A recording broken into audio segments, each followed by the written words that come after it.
So I'm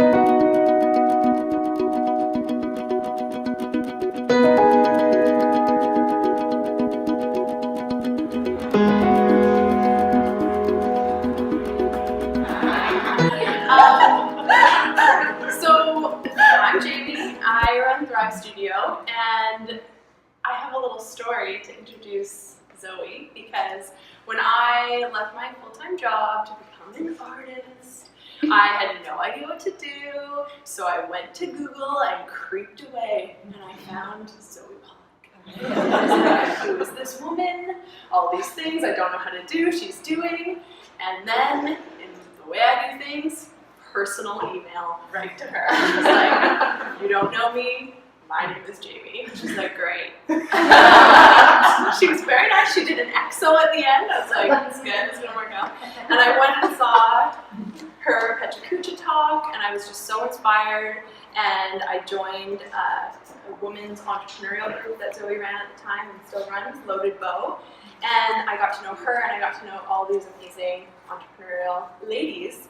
So when I wanted to start Thrive, it was really trying to create something for artists similar to what Zoe gave me, which was community, sort of someone who had forged ahead and hope. And so it was really exciting to be here, and she offered to do this and welcome us. So thank you for being here. I'm thrilled. I have no friends in Montreal, so come anytime. I'm so happy to be here. So what we're going to do is Zoe's going to tell us about the work that you see today and a little bit just about her practice, and then you guys all sent really great questions, which she has seen, and we both looked at and been like, and we're going to try to answer them, and then at the end, you think of things as we're talking, keep them to the end, and then we'll do a little combo. Okay? All right, well, thank you. Yeah. So welcome. I'm sincere in that I'm so excited to be here. I sincerely love talking to people, and if you ever want to reach out, I'm available, email, and I have some lovely girls who work for me too who are really helpful too. So really pleased that you're here. I started this work here about 10 years ago. I've been doing this work almost for 10 years. My practice started primarily as a figurative artist, a figurative painter. I studied the nude for a long time. I actually went to Langley Fine Arts, and actually Nancy Crawford was one of my teachers there, and one of my influences. Lucky me. Yeah, lucky me. So I studied the nude almost obsessively from the age of sort of 16, 17, 18. Around that age, I started going to classes on my own and started drawing the body. And I love people first and foremost, more than I love painting, actually. So that was my first passion, and in terms of content for my work. And then I drove across Canada at around 2005, the summer of 2005, and I got to see our vast, massive country. It's huge and flat and open, and so a lot of this work is about that and sort of began at that place. And that series was called Where We Were and Are, just sort of a nostalgic, overly maybe sort of melancholy young person's title, I guess I would say, but it sort of harkens and asks us to recall the places that we've been and the emotive memories that we have around color and feeling, rather than naming like a time and a place. So these paintings aren't about Halifax in 1864. They're about how you feel when you stand in front of them and how you experience that space and the relationship of painting to your body and how you feel about color, etc. And so in some places there's a lot of softness that's achieved through using something called liquin. So they're oil paintings, and I use a little bit of liquin. And I'm actually fairly aggressive with them. I don't know if aggressive is the right word, but everybody thinks they're done very daintily. But I actually spend a lot of time mixing my colors in the palette. And then when I go to address the painting, there's not a lot of work that's actually done on the painting, so they don't look so labored. They actually look they're intended to look quite calming. And in places there's obviously texture that I've applied afterwards. So that's sort of how they're made. And they obviously have a lot of content in them that's about the West Coast, and so that is still creepy to me because obviously that's, if you've ever been to White Rock or, White Rock Beach just goes on forever. And when I make my work, I see that in there. And my parents spent a lot of time with me camping with our family and spending a lot of time outdoors on the West Coast, so that's obviously there. There's a reality that this work is very saleable, so I will talk about that more at length, and please feel free to be curious about that. This is work that I've made intentionally because it sells, and I love it, and it blesses me as much as, it blesses my life. And it's a vehicle for me to do some of the other things that I want to do, which I'll talk about today. And I'm not a sellout for making work that sells. I got that's on video. Recorded. Let's hope. Or what is a sellout? Let's talk about that. I think that's like the best topic. That's everyone. It's funny how much we talk about that in the art world. It's just like, do your thing. Yeah, do your thing. Enjoy your life. We have a good one. Okay, got my clipboard. Start with a good one. What do you know now that you wish you knew then? Whew. Or there's part two. What's the best piece of advice you never took? Well, they're kind of related. So I like that second question because, first of all, I took a lot of the advice that I got. I listened to a lot of people, and I sought out a lot of advice. So I'd find people be like, how did you get to know Robert Ginn? I was like, well, I was stuck living in White Rock. I had a baby, and I was like, there was nobody else that painting in White Rock. So I went to his house and knocked on his door and asked him if he wanted to hang out. Like, that's obvious. That's how you get to know people. So that's how I got to know Robert Ginn. And then when I forced him to come for a studio visit in my shitty little studio in White Rock, he came and he was like, Paul, he's like, the paintings are good. And I was like, yes. But, and he's like, how are you going to sell them? And I was like, oh God, if you don't know the answer, that's why I'm asking you. Like, isn't that why we're all here? So that was like, it's just like, I took a lot of the advice that people gave me. And one of the early pieces of advice that I really liked was I met this guy, John Mara, who has had 8 or 9 multi-million-dollar businesses, and I sat right up beside him and made him go for coffee with me, etc. And he's like, well, how much student loan debt do you have right now, for example, right? I was 25 years old, I had $8,000 in debt. And he said, okay, well, how much do you sell your paintings for? I said, around $500. He goes, okay, well, how many paintings is that? We figured it out. He goes, okay, so if you did 2 a month, sold two $500 paintings a month, you'd be paid off your debt in this time. And we did this math that I had never done before, that no one had ever done with me. And then he said to me, if you can't do that, you should not be in this profession. You should consider doing something else. Right within the same, he like solved my problem and like crushed my dreams. I was like, wow, like we weren't even like done. I wasn't done my free mocha latte.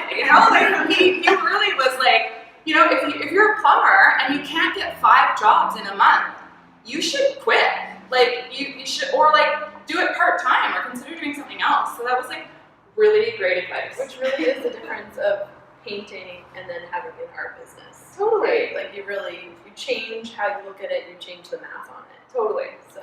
Or having a hobby that makes you a little bit of money that affords the hobby, so the hobby doesn't cost you something. Yeah. That's like a fun way to live too. Yeah. Which is like secretly what I maybe what I should have done.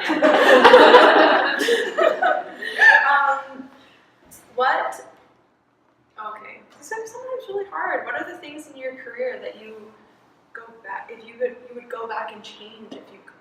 That one's not hard for me at all. I would have been more organized.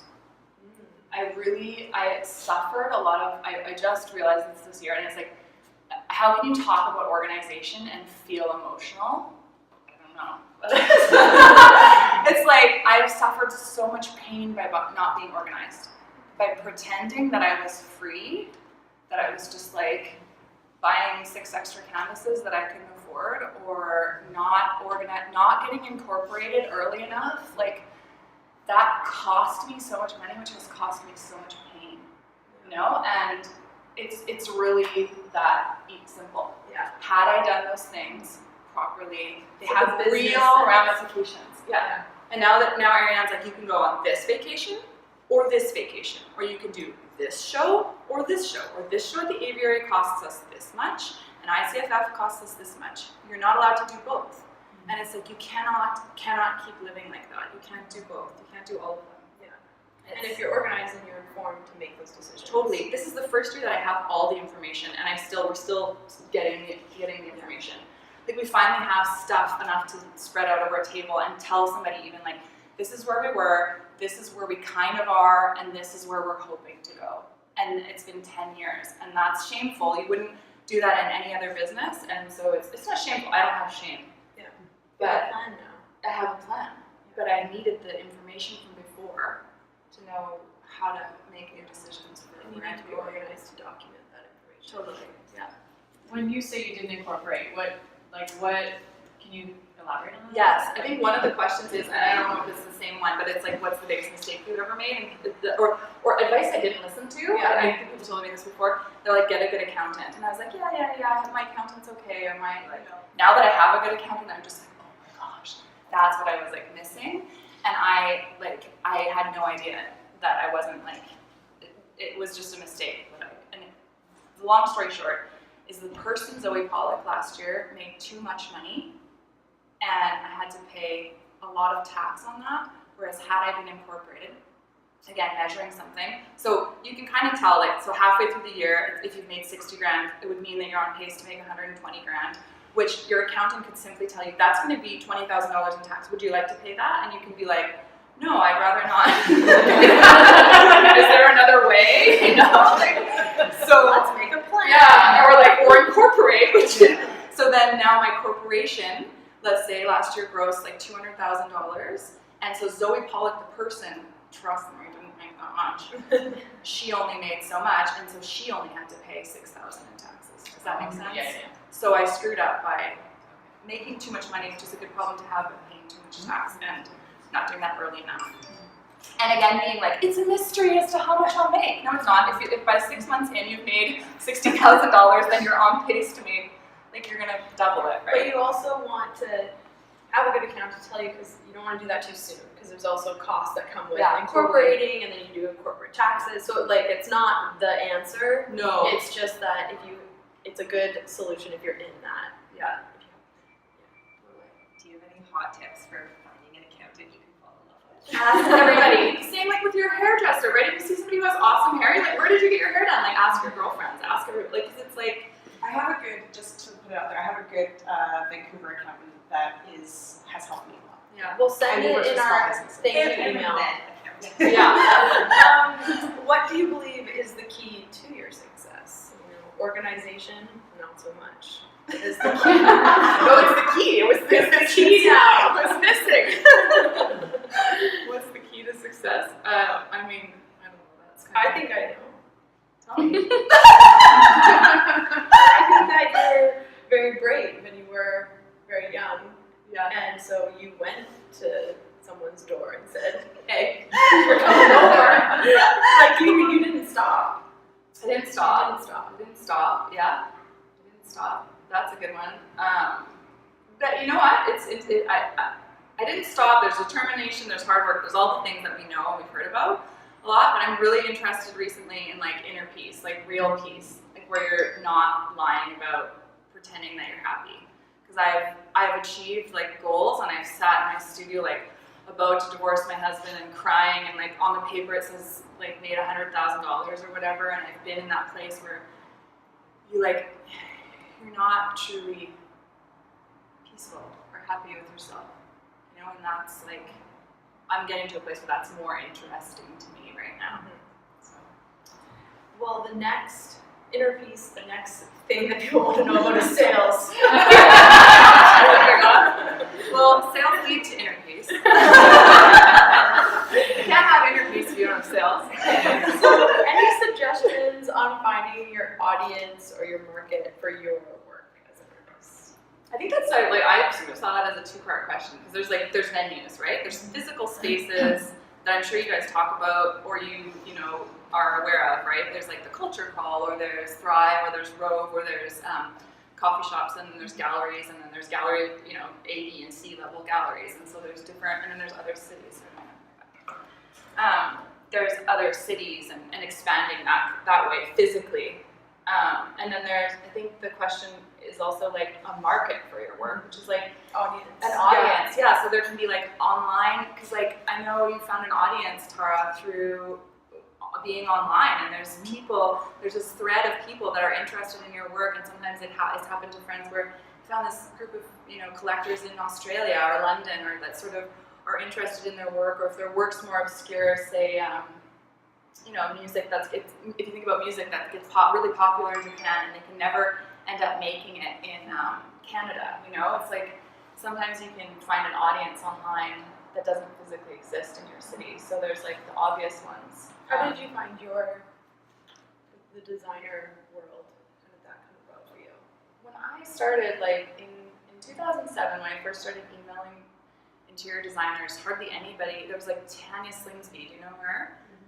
She was doing some work with interior designers, but there wasn't as many interior designers as there are now. There wasn't such like a housing boom in Vancouver a decade ago, but also online, like accessibility to art online, things that we all would know of now, like Tapan Collective or like Uprise or Buy Some Damn Art or all these various Saatchi online, for example.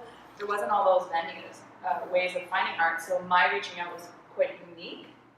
And so once I started doing that and that was rewarding, designers started to get back to me and say, like, oh my God, thank God, because I can't find what I'm looking for all the time, and so custom work would be great. So that kind of like, where you chuck something out and you think like, maybe they'll reach back to me, but had no designers gotten back to me, I think I would have tried a different avenue, if that makes sense, right? They got back to me, and so it was like chicken or egg, right? It started to kind of come in, and I was like, this is a good idea because nobody's sort of servicing this part of the market. I think that's something interesting to think about, right?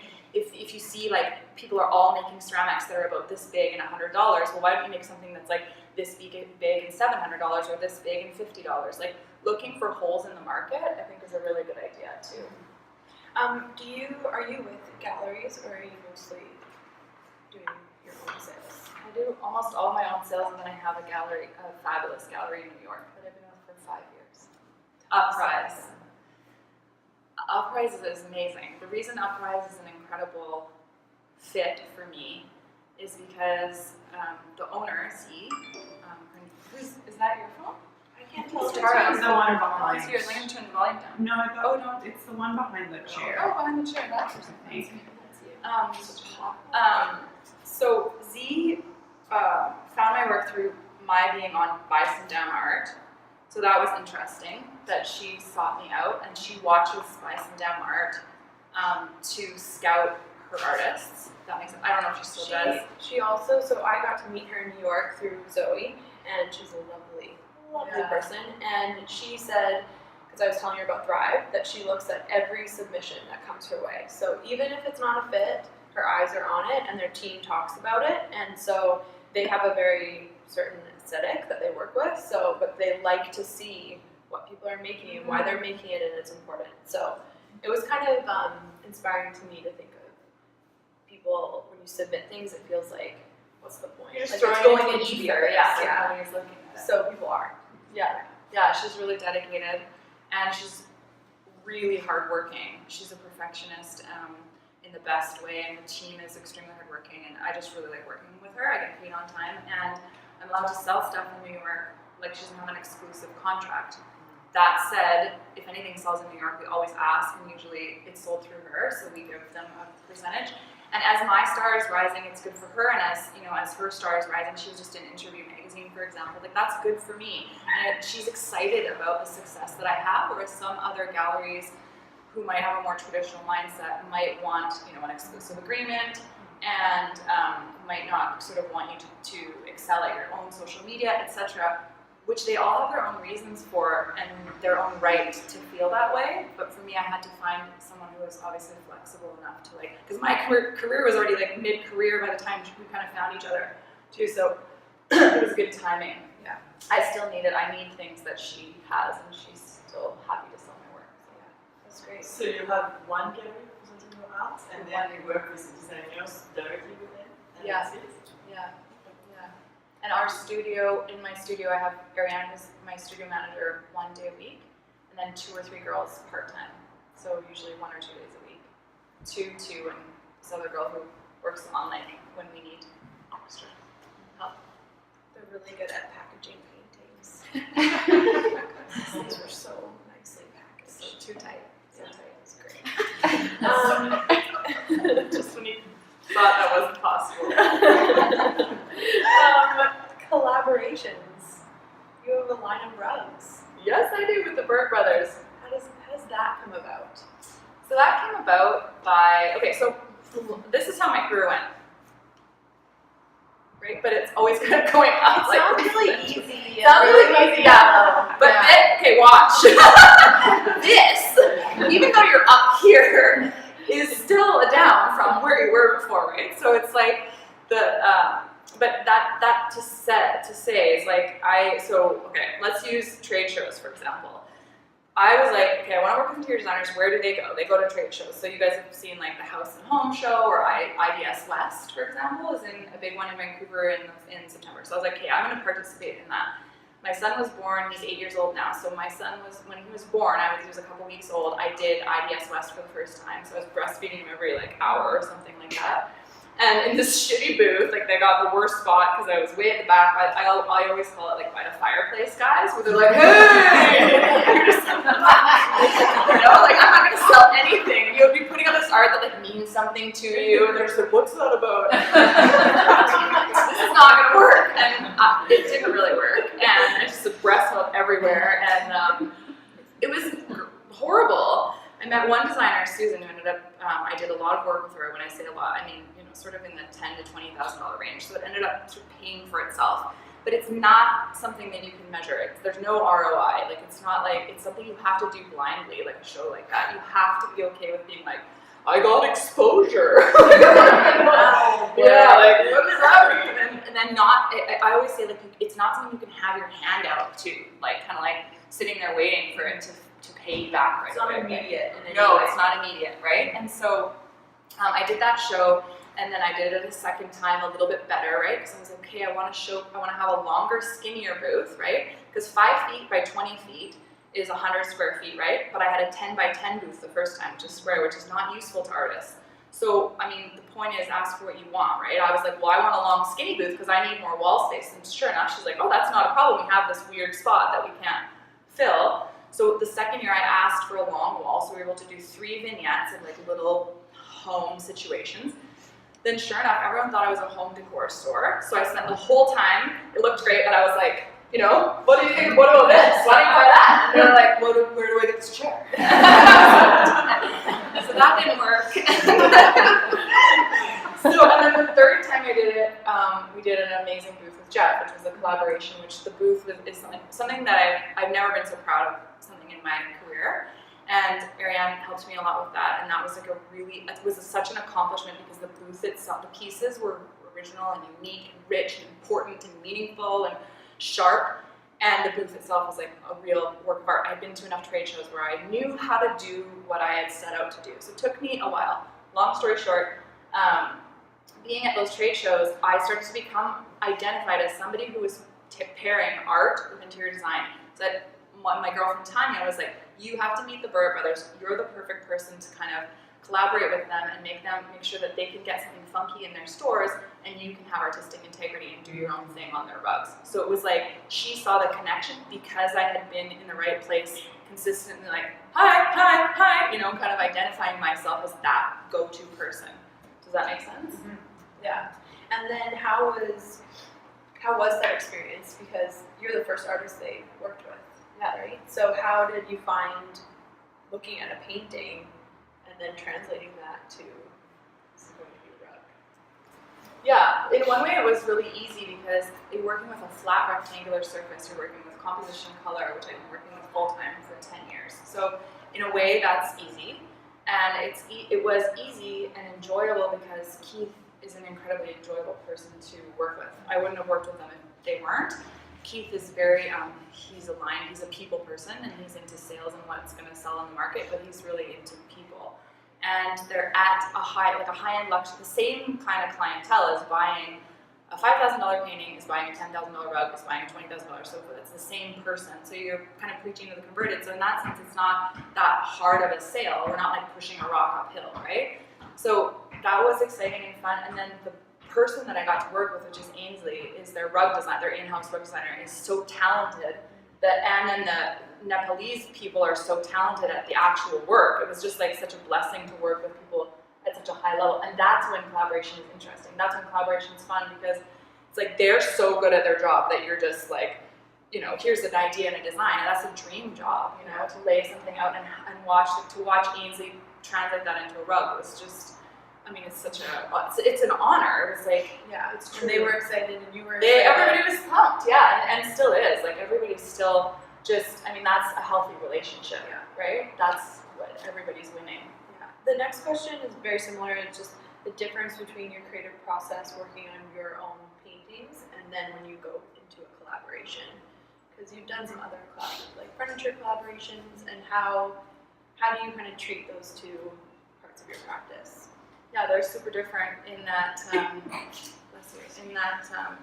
when you go to do a collaboration, so the rugs, maybe I just talked about that, so I can talk about like doing my collaboration with Jeff on the furniture. It's like, you set out, you're like, you have this and I have this, so like, let's do this thing together, you know? It's like, so you're setting out to do a project. It's a lot more like, let's go in the same direction towards something though that has like never been made before, right? So that it's just like this exciting unknown, but you're still kind of like, let's go there together. Yeah. And you're going, it's like traveling with a friend, you know? You're pumped, but you don't really like have all your plans set or whatever. So that is like, I can't think of anything more exciting. And then to create something that you've never like seen before. Like no one's ever seen, like we've never seen it. Painted credenza, that's why we made it. But then when you make it, then you stand back and be like, oh, that's so cool, you know?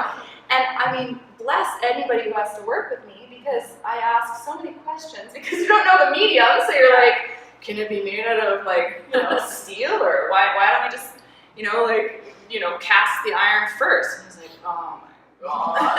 Like, it's like, trust me, like, can we just draw it on there? And like, we can spray it after. Like, I want things to go faster, right? And there's like a process and a pace to certain things that you have to like slow down and consider, which is like so healthy if your self-esteem is up for it.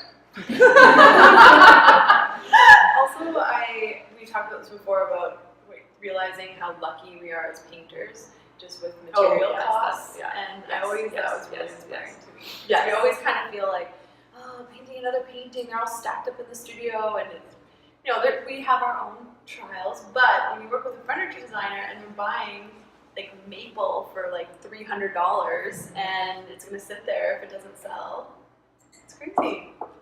Try 3,000. Yeah. He makes they make like he said, you know, for example, that like a huge, like his main job, a big part of his job is like mitigating mistakes, like the errors happen and then like working around them afterwards, and I'm like, oh, that was wrong. That sounds like my version of hell. And like, or having to wait for, it's like being in a band. If your drummer doesn't show up, like how do you, like I don't understand how you could do that. And whereas like if we want to see the background color changed on this, we're like, we'll flip it up and like, you know, this is double, and like we are really precious about like, well, I looked to the background, but like on the spectrum of how that is compared to furniture, it's so cumbersome. Like people making $5,000 mistakes on your stuff and just having to eat it, like it blew my mind. Yeah, no, it was good for me. Yeah. Just for clarification, so you actually painted on the credenza, it wasn't just printed? Yeah, it was painted. Yeah, it was hand painted. So there's a couple pictures in the catalog I can show you afterwards of the process. Yeah. So no one has done that before there, and I think that wasn't clear too in our marketing. So afterwards, they didn't sell that well for a few reasons. I think they're too loud. They're very. Because I saw them online, but I didn't realize that they were actually hand painted. Yeah, so they're originals. So you're getting like this original. Yeah. So we didn't communicate that super well. And there are printed credenzas, which also when you bring something new to market, you realize there's other things that are like it that you had never really seen with your eyeballs before, because somebody sends you a link and is like, oh hey, it's kind of like this thing from West Elm that's a print on a thing, and you're like, oh no, it's not that at all. Like, and then you kind of feel like, how do I communicate that to people? Because it's one thing to make something, and it's like, how do you communicate that? And you're the converted, like you're artists that know, like the value. Like you consider things and know things, right? So how does the person in the middle of the road, who is your target market, who's not uneducated necessarily uneducated in like fine art and blah, blah, how are they to understand? You know, we assume way too much. I think that's a mistake too. Like, Assume that people kind of know. Best practices working with designers. Have you learned?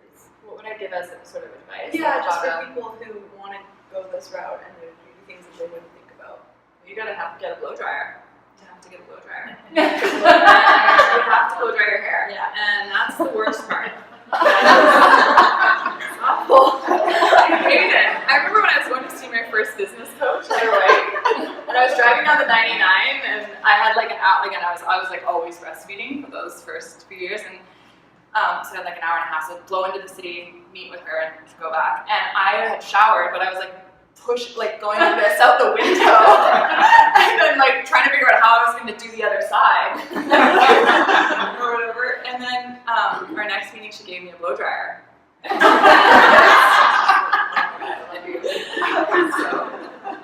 So number one tip, blow dry your hair. Look respectable. Show up. You don't have to be like, I don't buy in, I don't have a fence, I don't have a car, I don't own a car. I don't pretend to be something that I'm not, and I'm not. I shop at the thrift store, I'm not. But you have to like clean yourself, you know. Brush your teeth. Which I can see you all do, so congratulations. Check for the audit. I need not say. But you have to, they expect you to be on time, move fast, like get your emails back to them fast. Sometimes there's fast turnarounds. Don't overpromise. If you can't do it, say no. If they're like, could you get that to me next week? I buy myself into trouble only like 1 or 2 times, and it wasn't really my fault, but it was because I said I could do something, you know, deliver a painting to Texas in a day. You can't, that doesn't, it's not real. It doesn't get there.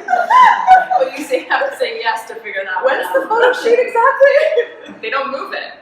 And with photo shoots, how does that work? Do they, because you have these amazing photos of your work installed in homes. Yeah. Some of that is someone buying in their home, or some of that staged. Who's paying for That's it? staged. Who's bringing the photographer in to do that? So it's such a varying, I'll explain a few different situations, Katie. So like early on, it was like me putting a few paintings in the trunk of my car and asking my aunt's friend's mom who had a really nice house if we could like put it in there, you know, and like get some photos. So it's just like a constant progression like this. Right now, for example, I'd be like asked if somebody can borrow these for a shoot, right? In Whistler, oh hey, can we borrow that? So that's done on like, I don't charge them a deposit. Maybe I should. We wrap it up, and they transport work for photo shoots, so they borrow it. I'm bringing an asset, like something to them that's of value for free, and then I get the photos in return. And then you can't use the photos until you're given the go-ahead, because otherwise you get in trouble, and you have to give credit, right? Mm-hmm. And so it's a mix. Sometimes they're like, can I borrow 14 paperworks would look amazing on this wall, could you pay for framing? Yeah. No. Yeah. Because they actually just can't afford them. Yeah. Right? So yeah. No, it's just always interested because they look great. Yeah. But I will say about those that that's come from like 6 years of like determined asshole me, like pretty much begging people to include me in their photo shoots. Right. So those are and I'm still only as many as you're seeing online. I'm like, oh, she's so many. I see them as really, a lot of them are really old, and that's only 3 or 4 a year, really. It's not a lot, so it's and that's been pulling teeth and also being available that they can rely on you to get the work there, and it will look a certain way. You have to create a reputation for that. I assume. Yeah, totally. Yeah, and be there. Not going away. Yeah, exactly. And that I'm and recognize your weaknesses. I brought Ariane to a shoot. I flew her out here with me a couple times last year, and one time it was to a shoot, and she was so much better at it and more helpful than I was that I was standing back eating the snacks and realized that I'm completely useless on sets. I'm not a detail-oriented person. So find your friends who are, or friends who might like details, and enlist them to help you. You know. Staging photos super hard. I could never do that. That's the symmetry that people get with the 2 cushions and the blah blah blah. It's hard. Yeah. I just have a really practical question. When you were asking people to put your hands its friends to like Yeah. work in the house to photograph. Yeah. It's very practical, but like you're putting a hole in their wall. Yeah. So how did you deal with that? Did you say, I'm going to put a hole in your wall because it has to be at a certain Yeah. angle, I will fill it, paint it? Like how does that work? when you're Yeah. asking people to do that. Yes, I think I missed out on a couple shoots. There was a couple of shoots that just happened where the work was leaning, and so I know that they didn't put that hole in the wall for that reason, which I actually think is really dumb because if you think about it, they just did a whole big photo shoot, these gorgeous, huge walls, and they have this weird dinky painting of mine leaning because they weren't willing to do that. I wasn't there. I was like, you know, if that makes sense. But we're all, everybody's afraid to put holes in their walls, but when you really, it is a good question because it's really like, put the paste on and then you like paint it and sand it down. But when it's somebody doing you a favor, Totally. to say to them, I'm going to put a hole in your wall, are you okay with that? And Totally. then, but I'll like how do you? Yeah, I guess you'd have to like do it like how you, I guess it's like in order to get your damage deposit back from a rental, you gotta like leave it how it. for sure. Yeah. A lot of Or guys do that. yeah, A totally. painting with your painting. That's mostly what it ended up being. Because usually they have something on the wall, so you just like take the ugly thing off and like. No offense, just like take this off your wall. Where did you get that? That's kind of what I picture because people probably already have art in the place you'd want it anyways. Yeah, and the one thing you could do, I guess, is you could have a wire on the back, but that's not like that's movable. Oh, yeah. So if that was in the wrong spot, you could kind of wire it. People forget that you can wire a painting anywhere, so you could kind of, you know, change the height by not changing those nails. But I do, long story short is I think we're all too fussy about just putting two bloody nails in there and then, What about those college stick things? like the magnets. That's a good idea. You're welcome. Mind blown. Together. Together we're going far, right? Not fast.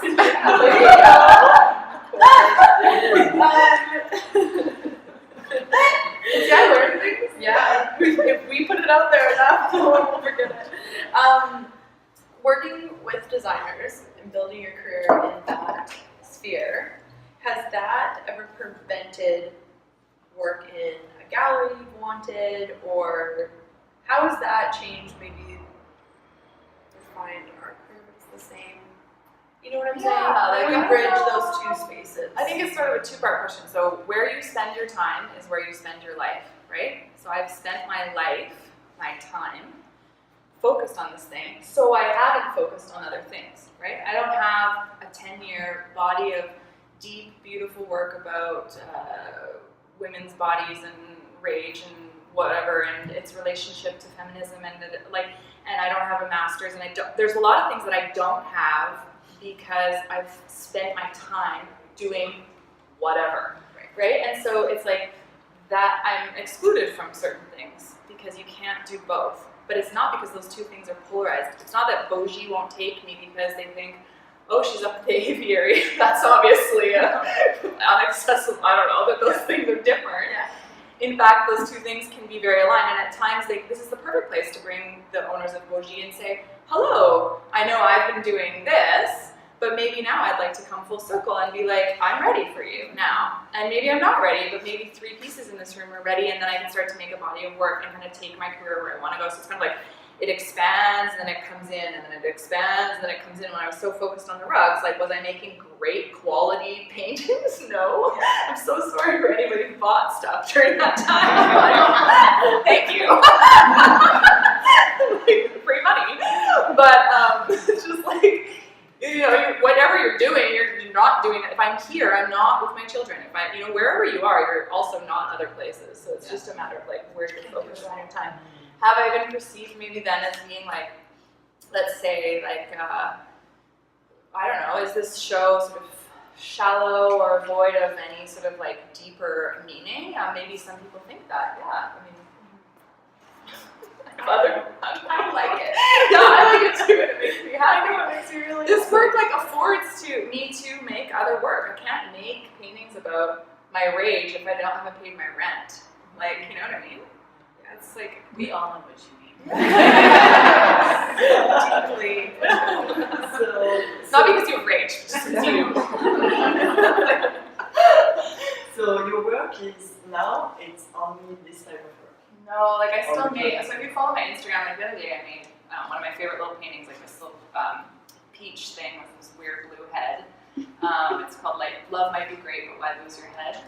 It's a line from a Sheryl Crow song, and I make that work like, you know, on the periphery, like it's always kind of around my studio, and I'm always like, it's always integrated into my life. I never like, but it's like a child, like, it's like mom, mom, mom, you know, like kind of pulling at your sleeve. If I neglect it, I become not a good person. Like my husband said, please leave our house, like go make some paintings about whatever is happening.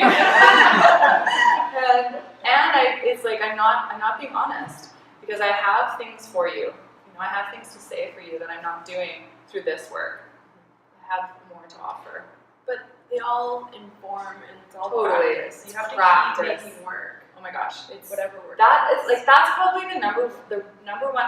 I'm no better painter than a lot of painters in Canada, but I'm more prolific. I make more work than most people that I know, and it's been a big reason why I've been successful. Look at Picasso. You know those pictures of him standing there in that, like, you know, that studio of complete, you know, pottery everywhere, bull's heads, and the bloody guy. Like that's why he was so famous. He made so much. Yeah, was it because he was?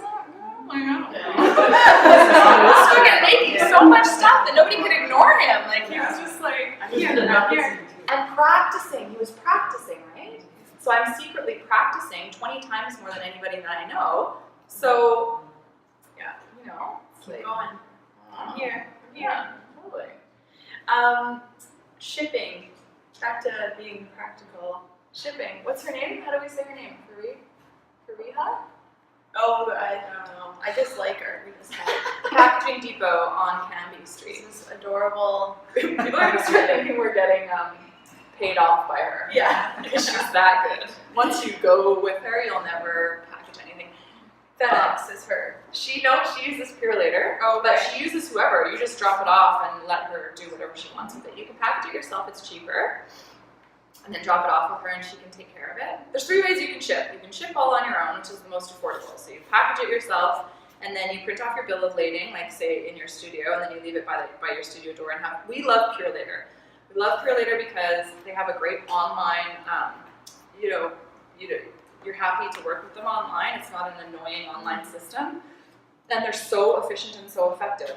Every once in a while, does something get lost or things happen? Yes, it's shipping. Like, it's inevitable. Yeah. But we've had the best success with them and Paris on the Candy. When I started to make more money, I would just drop off my stuff with her. She would pull it out of my arms and be like, "You don't know how to treat your work. Like, give that to me." Like, she would like take better care of it than I would. So I was like, "Okay, here, have it." Like, she's such a perfectionist, and she just cares about shipping.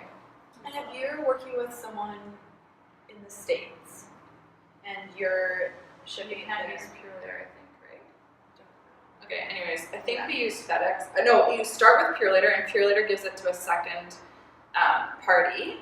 So, like, say it would go from Montreal to New York. In New York, it gets handed off to FedEx or DHL or something like that. So it's kind of out of your control. And we have had problems doing that. Yeah. So I don't know what the answer is to that, but that's where a couple things have gotten smush. how often, or in like a normal situation when you're sending, I'm trying to think of when you're sending, do you often pay for shipping? Does the client pay for shipping? Usually it's 50-50. So sometimes if someone is like, "I'm Anna from North Carolina, I want to buy your painting," we write them back, we're like, "Attached is your invoice and shipping is $50 or whatever it is." And Anna says, "Great," and pays her bill.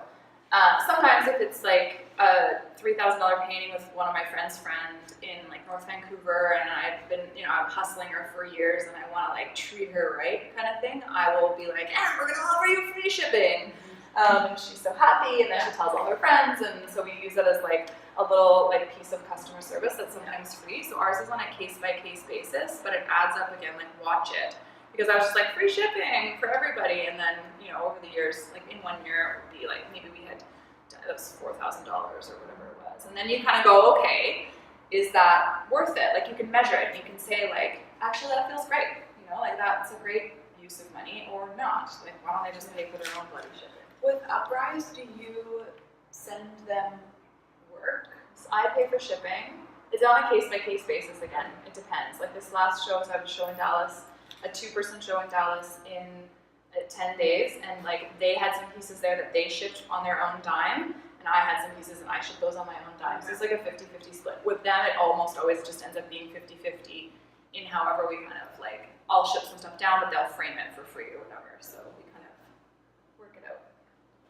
And you have Ariane, the blessing of Ariane, your studio manager.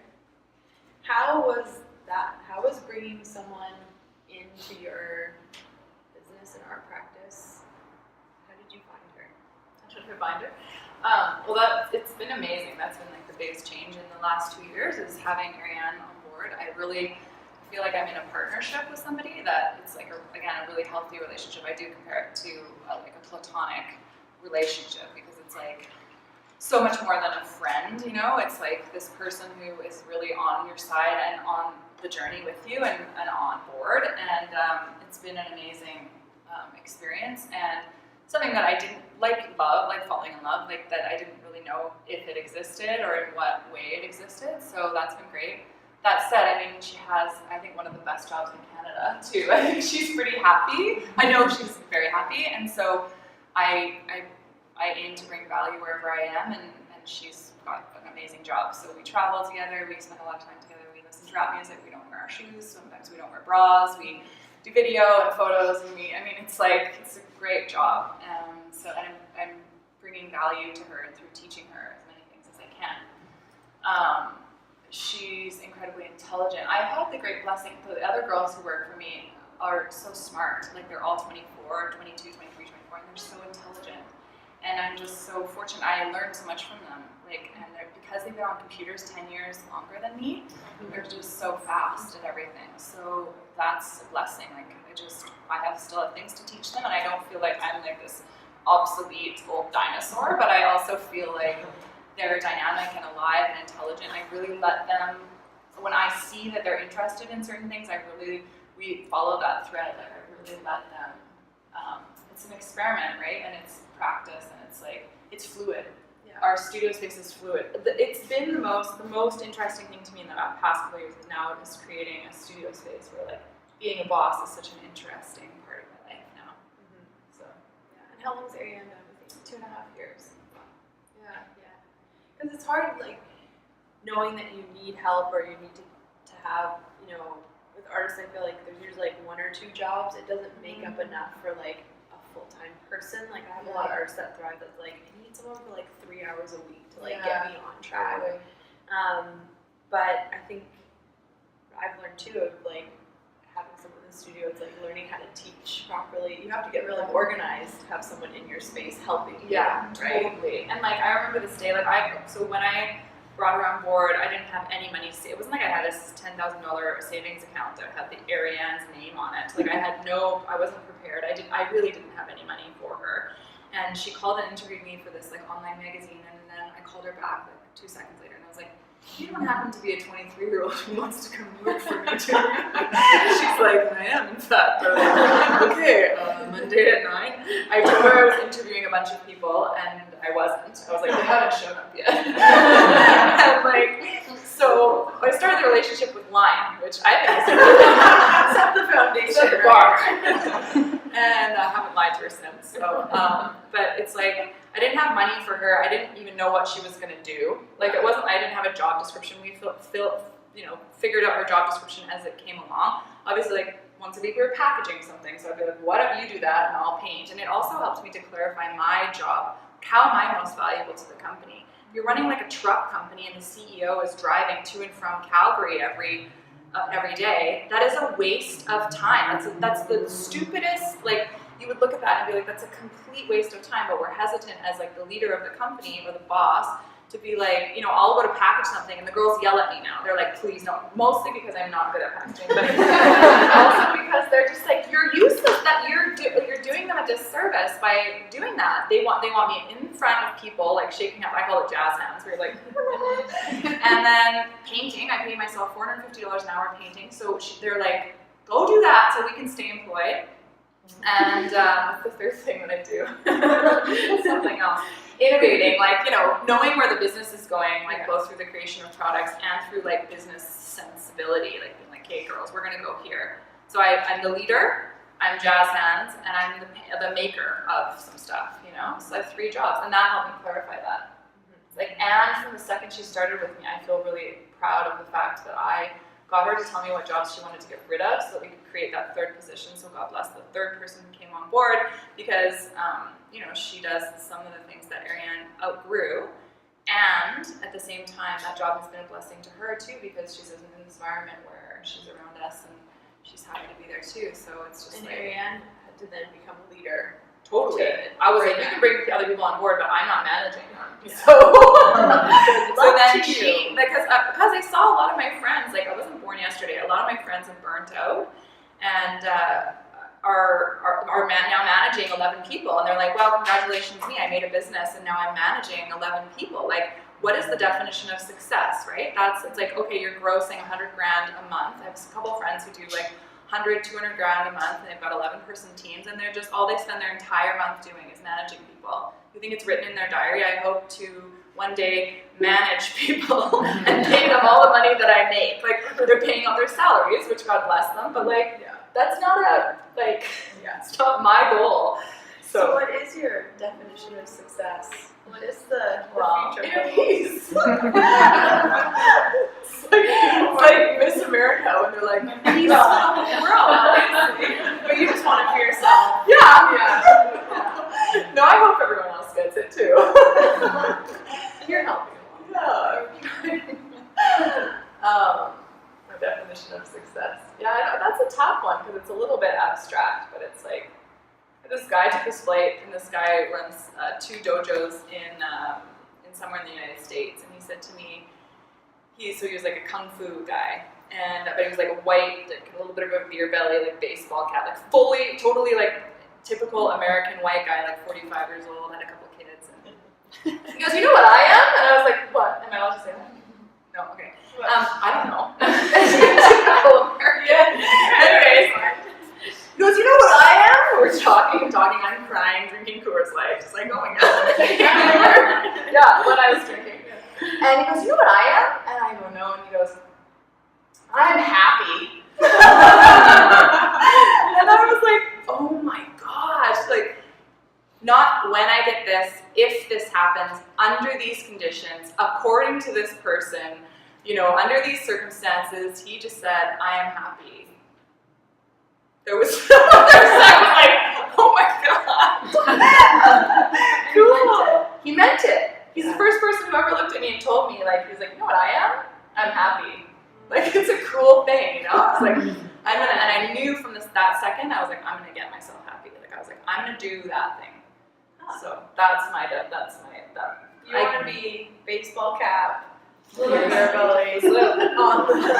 I'm gonna go to spin class. So, these are our final questions. Because Tara wrote Thrive final questions. These songs gotta keep you organized. Seriously. What do you want to see more of in the world? In the world or in this community, in this group of people? What's the next question? Oh, In the world, I mean, oh my gosh, that's too, I mean, it's so More dark. Kung Fu fighters? Yeah, Kung Fu fighters. Yeah. I want to see more. Well, there's this whole rah-rah-rah about women working, right? About women entrepreneurs and women being ahead, and what I see is a lot of exhausted women, too. A lot of sort of secretly broken women who are really tired. And so I read this great book called, it's the worst title and the worst cover. Actually, the first book I read to make like a fake cover for to try. It's called The 1 Minute Goddess. And it's a powerful book. It's about this thing. It's like 80 pages, but it was a complete paradigm shifter. I read it a couple years ago. It's essentially about how we got permission to go out into the workforce, and starting with the power suit. Yeah, you can wear the power suit and chase your dreams, and you can work 60 hours a week, and you can not see your kids, and you can have your marriage fall apart. You can get a little mild, breast cancer, whatever whatever. You can extend yourself so far and use all your masculine energy. That's all talks a lot about energy, but in a really that's masculine energy, forcing and pushing and driving. And I'm excited to swing the pendulum back, so I'll let you read that book, but it was a big one for me. It was like, I want to spend time with my kids. I want to work 3.5 days a week. I want to have more sex. I want to feel soft, you know? So that I want to see more of that. I want women to not feel like they have to like push so far this side of the spectrum. Yeah. It feels like it's the buzz right now, right? We're all We just have to be careful like that we're not participating in. yeah. As a follow-up, and this might be a larger question than what we have time for, but how do you decide what to say yes to, and how do you decide what to say no to? That's a good one. Yeah, that's like a good question, and it's a good one to kind of close up on too, because it's an open discussion, right? Like you're saying, we don't have time to like have the answer to that. But you know what I'm going to say? I'm going to say follow your intuition, right? And then you're just like, okay. You know. But I had my friend Heather say like, but your intuition is often multifaceted, right? It's like it's also sometimes like, sure, great, but there's all these other voices, right? And so I think it's dangerous to be like, follow that one in your voice. Like, if we had one, we'd all be just like, just hone into that thing that's always correct, and I'll just like carry it on and be super successful. But like, I mean, what you can do though is like train that, right? So what I've done like through sobriety, I've like cleared my mind, and then I've been exercising more, so I move my body. So I believe that now I'm centrifugal, like, you know, like the law of like centrifugal force of the rocks rolling down a hill, then it rolls faster at the bottom, right? I am a part of that. We all are a part of that. So if you're in movement, if you imagine like a kite that's just sitting there with no wind, like we have this capacity to like open our arms and fly, right? Without any effort of our own doing. So I'm just doing more things that are allowing that energy to not have to like come from me and then me be exhausted and just always, but that has helped me to like train my intuition where, you know, you listen to the little things and just practice on the dumbest shit, you know, like, do I want this coffee? You don't actually want it, that second coffee, because you're like feeling dehydrated, and like, so just constantly being like yes, no, and asking yourself, right? Because then when the bigger questions come along, you've trained, like you're practiced, right? And like, actually I invited some people to dinner last night, and I probably shouldn't have. I should have just, because I was just like, oh, do you want to come with us? But I should have stopped and been like, my parents really need to spend time with me alone. I don't need to invite those people to dinner just because I'm an inclusive person, right? And pause, but I wasn't practicing. I wasn't like, you know, in the zone. So it's just like, you know, intuition. And, you know, I think when you say no, if you believe that you're making space, that's cool too, right? Because if you're like, no, today the gallery's closed, I have to be okay with A, not making any sales, but then I have to also be okay with sitting in an empty gallery by myself. Sort of a weird example, but it's kind of like, what does the no create? The no creates space and time, which we all say that we don't have enough of, right? Which makes us hypocrites, right? So I don't like hypocrisy, so I try to say no more often. It's a good word. It's Tar's word of the year. Oprah says there's only one word to the next level, and that's the word no. So the horse's mouth. She says there's one word. We listen to her. She's the Oaks, like, Yeah. You don't say no to that. No. Okay, what would you like to see more artists doing? Let's say lady artists, because that's what we care about. You want more? Poor guy artists. Sorry, No. not interested. We've had so much time. I just have this visual of this one guy. I think it was the last time I talked in Montreal. And he was like, "Thanks for including guys." This poor guy hadn't been included in like the last 20 minutes. But you're right. I've had a long time. Lady artists. I mean, like with their practices, or like, yeah.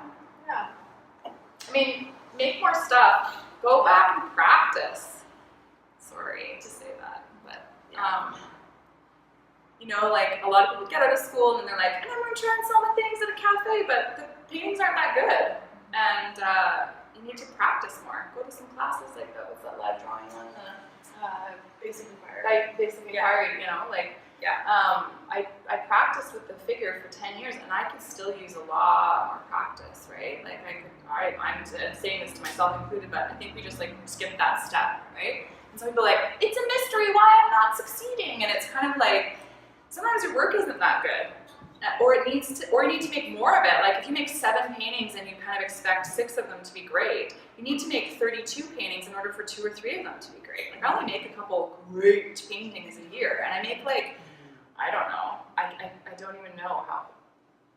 I don't know how much. I'll follow up and let you know. Like a lot of paintings, and so it's like you can't just sit at the 4 paintings that you've made that month and be like, okay, you know, like it's kind of like, yeah, like these are great, and like they're not that great sometimes, you know, and like you gotta be kind of open about that. I think everybody's kind of talking a lot about the business, and I like kind of hate to be the bearer of bad news, but you gotta be the best at what you're doing, like practice more, you know. And there's a lot of people out there who can train you, like a night school at Emily Carr. There's some great stuff, and it gives you access to other mediums for like cheap and affordable and free. Like you want to try screen printing, because also there could be like hidden gems. Like you're like a pretty good painter, but then you go to do screen printing and you end up being like amazing because you just needed that medium in order to like help you kind of get through. So like experiment more and like make more work. Yeah. Okay, what's next?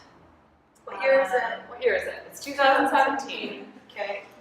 What's next? So I am going to go to Dallas in 10 days, go to Tejas. I'm going to go see the Rothko Chapel, which I'm like so excited to see. I've never seen it, and it's on my bucket list. I only have one thing on my bucket list, and that's it. So that's cool.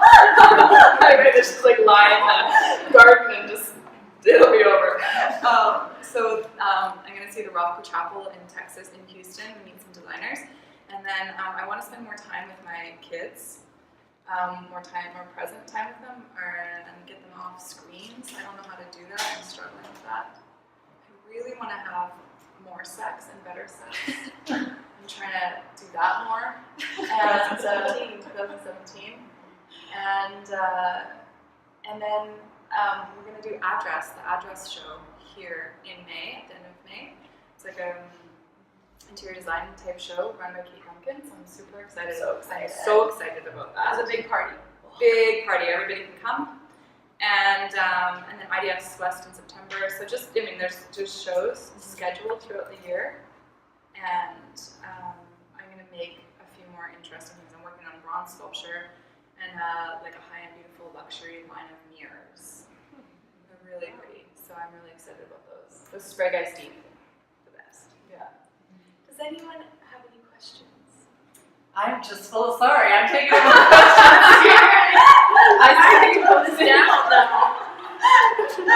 I saw you posted something about Jeff Koons, and I'm super curious. I really mentioned something about Jeff Koons. There's a collector who was placing my work alongside his work.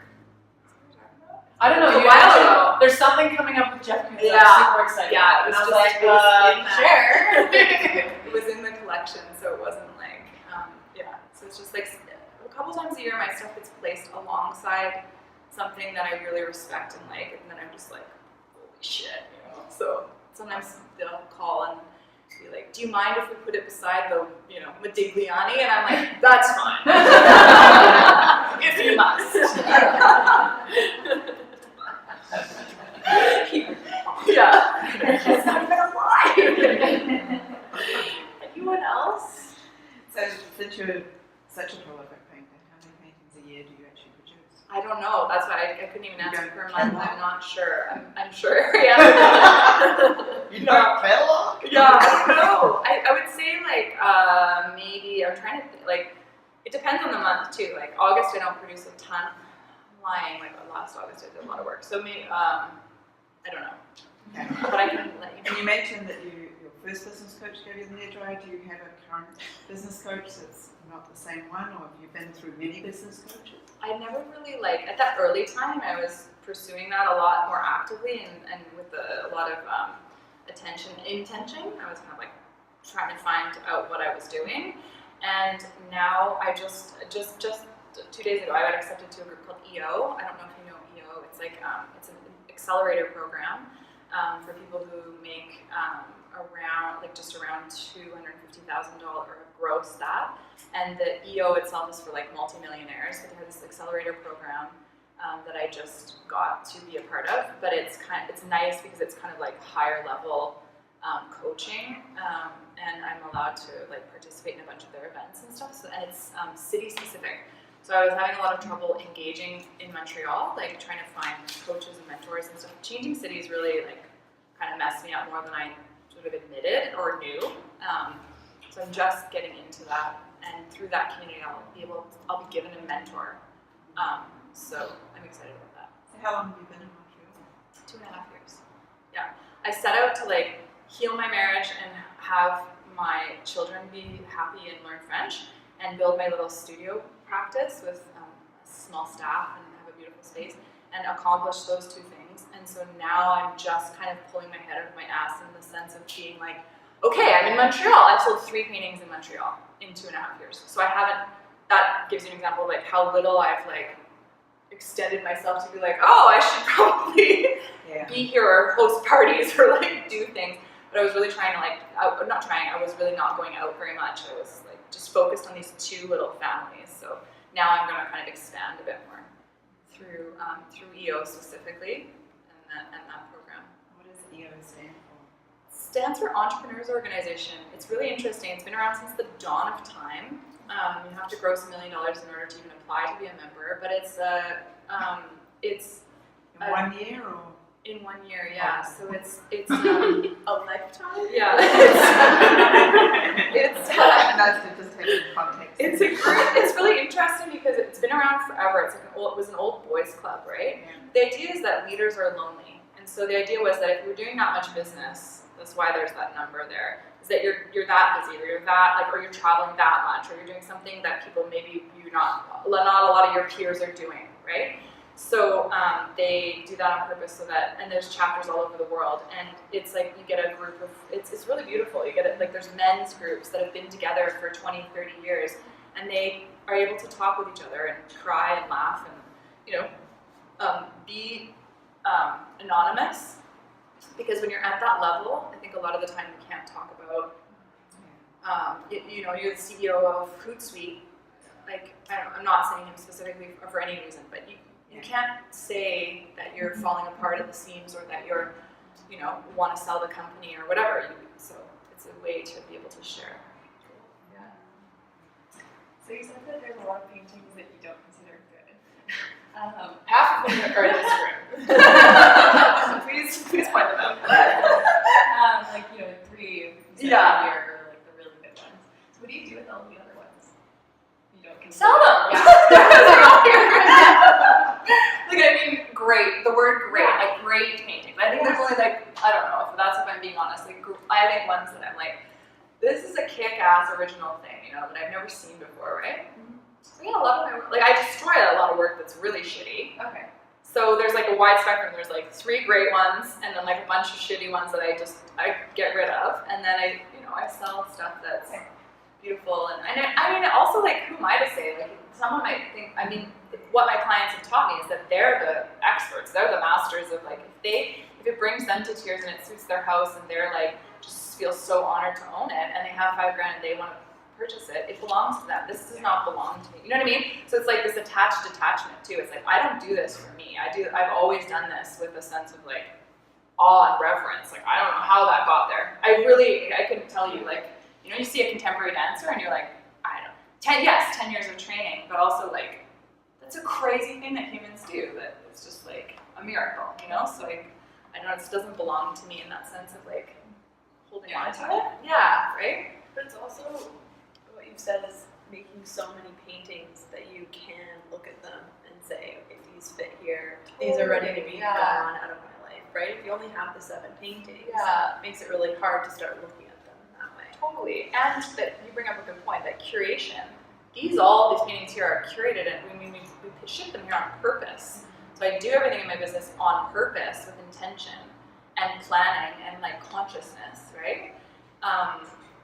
Like if you're putting together, like if this was like a catwalk collection of like clothing, right? But is the individual, like the black shirt that makes all the other pieces work? Like, is that like the most precious thing in the history of the world? No. Like, So you can't be too precious about things. It's like, it's a whole career. It's not like, right? Like, I think we're not always thinking about the arc of our entire career, right?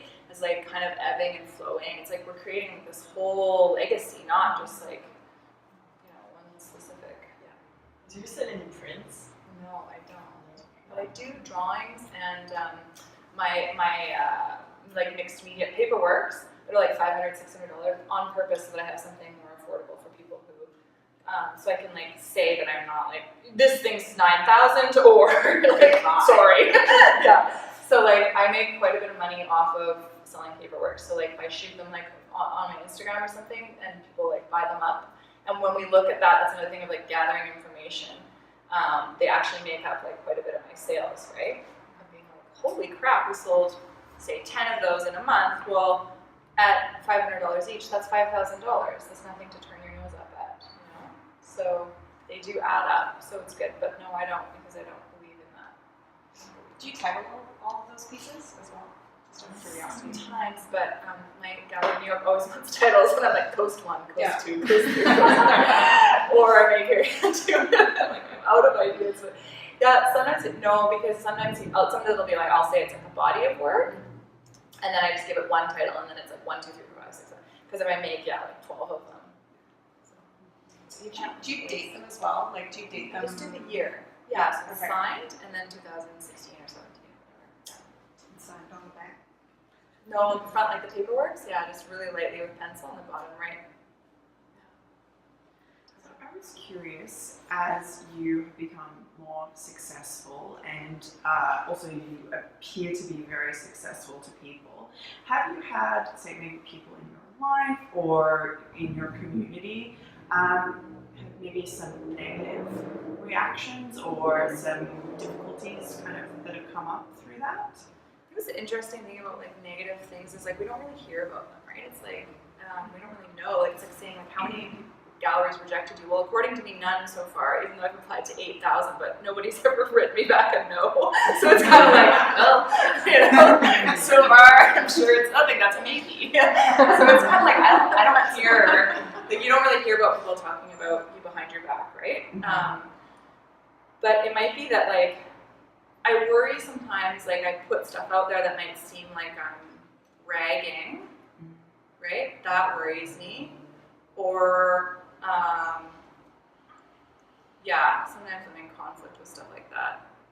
There's people in my family and people, friends that I know wish that they had what I have. What do you do with, like, how do you navigate that? Like, I have a life that a lot of people would be jealous of, or are jealous of, that I know that for a fact. And I also am jealous of certain people's lives, right? So, say Kelly Wersler, she's somebody that I admire. I'm jealous of her. And things aren't as great as they seem. That's why I try to toss in, like, pieces of reality, you know?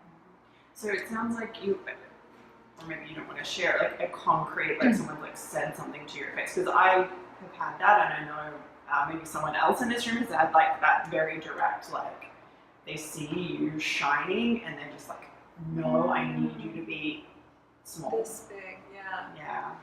And what's that quote? Like, we're not doing anybody any service if we're being small, right? We need to expand.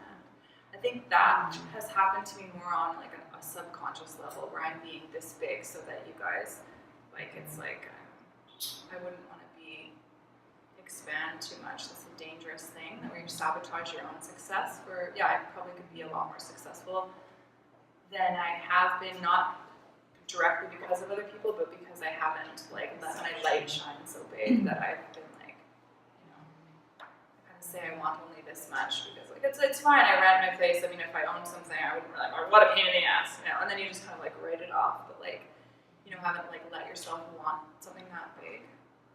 How did you deal with your friends being a little bit jealous about your success? I don't know, because I don't hear about it. I don't know, like, I don't really hear, but I just know that, well, I don't know. It's hard, I don't know. I guess it's like you have to do your own thing. I don't know why it kind of derails me. Part of me is like, I don't care. I mean, if you know me, you know that I don't care. And if you know me, you know my values, or you know my real situation, you come over to my house. Like, it's not like, you know, it's everybody's yelling at each other, and it's chaos, it's messy, it's gross, it's dirty, like, it's, you know, it's chaos, so it's not perfect, right? So anybody who's a human knows that you have a human life too, right? But I do try to share. That's part of why I don't know if that's healthy either, but I share some of my struggles sometimes so that people remember that I'm human. Because I think that's important. It's like, that's important to me to be, because I still need you. Like, I need you to think that we're still on the same side. Like, I need you to not think that I'm above you, because then I would be alone. And that's like, so that's why I connect to other people, and I share things so that people know that, you know. I have one question about your dinner parties that you provide. Can you talk about the dinner parties that you do for your... Yeah, the collectors dinner. Yeah. Yeah, they're so much fun. The first one we did, it was 12 people in my studio at Parker Street. We ate cold spaghetti.